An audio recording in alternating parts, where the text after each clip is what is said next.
Olá, graça e paz, querido. Não volte ao pecado. Se nós continuarmos a pecar deliberadamente depois de ter recebido o conhecimento da verdade, já não resta sacrifício pelos pecados, mas tão somente uma terrível expectativa do juízo e do fogo intenso que consumirá os inimigos de Deus. Diz a palavra de Deus em Hebreus 10, versos 26 e 27. Não volte ao pecado é um alerta que precisa estar sempre vivo em nossa mente e no nosso coração, todos os dias. Nós nos envolvemos com os nossos afazeres e as nossas necessidades, e em muitas situações isso tem se tornado a nossa rotina, e uma rotina tão grande que temos deixado de lado o que nos é mais importante. Nosso relacionamento com Deus, nossa busca diária da sua capacitação, dos seus ensinamentos e da sua vontade para as nossas vidas. Hebreus trabalha a relação de fé em Deus de uma forma muito abrangente. E essa abrangência vai nos levar a reconhecer a soberania de Deus sobre nossas vidas. A carta aos Hebreus, até o capítulo 10, nos traz 4 exortações sobre o contexto da vida cristã e o nosso relacionamento com Deus. A primeira delas é o perigo da negligência, o cristão que começa a desviar-se da palavra de Deus. A segunda é o perigo da incredulidade e da desobediência. O cristão logo passa a duvidar da palavra de Deus. Terceiro, o perigo de não crescimento espiritual. Ou seja, não crescemos, não aprendemos. O cristão torna-se tardio para com a palavra de Deus. Ele não cresce no aprendizado da palavra e torna-se preguiçoso em sua vida espiritual. E a quarta, que é o que nós lemos, o perigo de pecar deliberadamente. O resultado disso é o desprezo pela palavra de Deus. É sobre essa exortação que quero meditar um pouquinho com você. A exortação que encontramos aqui não se refere a um ato específico de pecado, mas a um ato contínuo que conduz à desobediência repetitiva e ao pecado constante. O que um cristão que chega a desprezar a palavra de Deus pode esperar dele? Com certeza, disciplina. E é o que encontramos no verso 27. Medo do julgamento e do fogo violento que destruirá os que são contra Deus. E disciplina é o tema de todo o capítulo 12 da carta aos Hebreus. Todas essas exortações foram enviadas aos Hebreus, mas se encaixam perfeitamente em nossas vidas, em cada momento do nosso dia a dia. Por isso, é essencial que eu e você estejamos atentos às circunstâncias ao nosso redor, que nós busquemos conhecer os ensinamentos bíblicos e os coloquemos em prática, para que não venhamos a pecar. E assim, agrademos a Deus em todas as coisas. É certo, querido, que se pecarmos, reconhecermos o nosso pecado, nos apresentarmos diante de Deus arrependido e com um pedido sincero de perdão, Ele vai nos perdoar.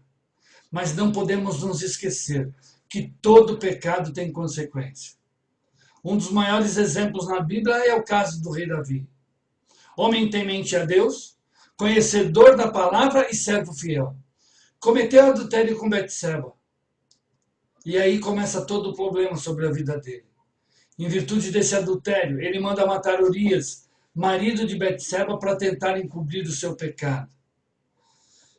Davi foi repreendido pelo profeta Natã, reconheceu diante de Deus seu pecado e foi perdoado, mas as consequências vieram.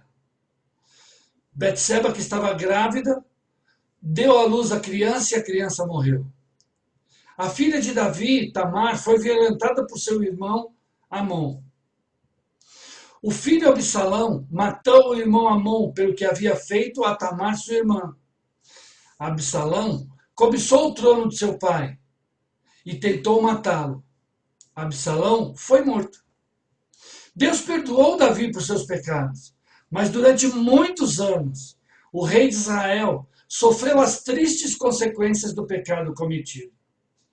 Fica claro, querido, que o propósito de Deus para cada um de nós é de que busquemos diariamente manter um relacionamento íntimo com Ele. Relacionamento esse que vai nos fortalecer diante das armadilhas do pecado, para que nós não venhamos a nos tornar negligentes e assim abandonemos a palavra de Deus, para que nós não nos tornemos incrédulos e desobedientes e venhamos a duvidar da palavra de Deus, para não pecarmos e não pararmos de crescer espiritualmente, nos tornando lentos para com o conhecimento e o crescimento na palavra, para que não voltemos a pecar deliberadamente e venhamos a ter desprezo pela palavra de Deus e soframos as consequências do pecado. Uma pergunta simples precisa ser feita a cada um de nós. O que um cristão que se desvia e vive em meio à dúvida e à indiferença espiritual, desprezando deliberadamente a palavra de Deus, deve fazer? Simples. Voltar-se para Deus e buscar sua misericórdia e perdão. Uma coisa é certa. Deus cuida de nós e sabe quem nós somos. Sabe o que nós fazemos. Conhece os nossos pensamentos e os perigos que estão ao nosso redor. Por isso nós encontramos em Hebreus 10, versículo 38, a seguinte afirmação: o justo viverá pela fé. Queridos, essa afirmação tem que trazer a cada um de nós a certeza de que a nossa vitória é fruto da nossa fé e da nossa perseverança em Deus. Mostrando que não apenas somos salvos e libertos dos nossos pecados pela fé, mas que também devemos viver pela fé. Mas existe um porém, existe um detalhe. O verso 38 não acaba aqui. Ele nos traz ainda um alerta sobre uma consequência muito perigosa, em virtude de uma vida errada, de uma escolha errada que venhamos a fazer. Se ele, o meu povo, se afastar, porém não me agradarei dele. O Senhor deixa bem claro as nossas vidas. O cristão que vive pela fé, deixa-se levar para o que é perfeito, pois é capacitado pela ação do Espírito Santo que habita nele. Mas o cristão que vive de acordo com as aparências, ele se afasta do Senhor e caminha para a sua própria destruição, porque isso não agrada a Deus. Querido, a melhor tradução para a palavra destruição nessa circunstância é desperdício. A melhor tradução para a palavra destruição nessa situação é desperdício.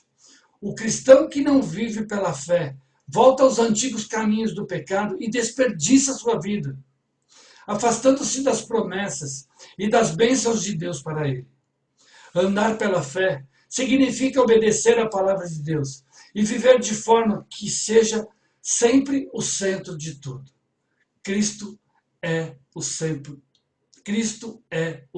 de tudo em nossas vidas. Queridos, se olharmos ao nosso redor, certamente encontraremos e nos lembraremos de pessoas que deram as costas para a vontade de Deus. E hoje estão desperdiçando boa parte de suas vidas e estão colhendo as consequências desse pecado. Mas nós podemos e precisamos permanecer confiantes, firmes na fé que temos em Cristo Jesus. Ao andarmos pela fé, Deus nos guia e nos aperfeiçoa. Dessa forma, somos capacitados a não mais pecarmos deliberadamente. E assim colhemos os frutos dessa nossa relação com Deus. Este é o desafio de Deus para a sua vida hoje. Viva pela fé. Esteja atento ao desprezo pela palavra de Deus, para que não voltes a pecar deliberadamente. E não desperdice a sua vida, se afastando do Senhor, porque Ele não se agrada disso. E as consequências podem ser devastadoras. Deus te abençoe, querido. Graça e paz e um grande abraço.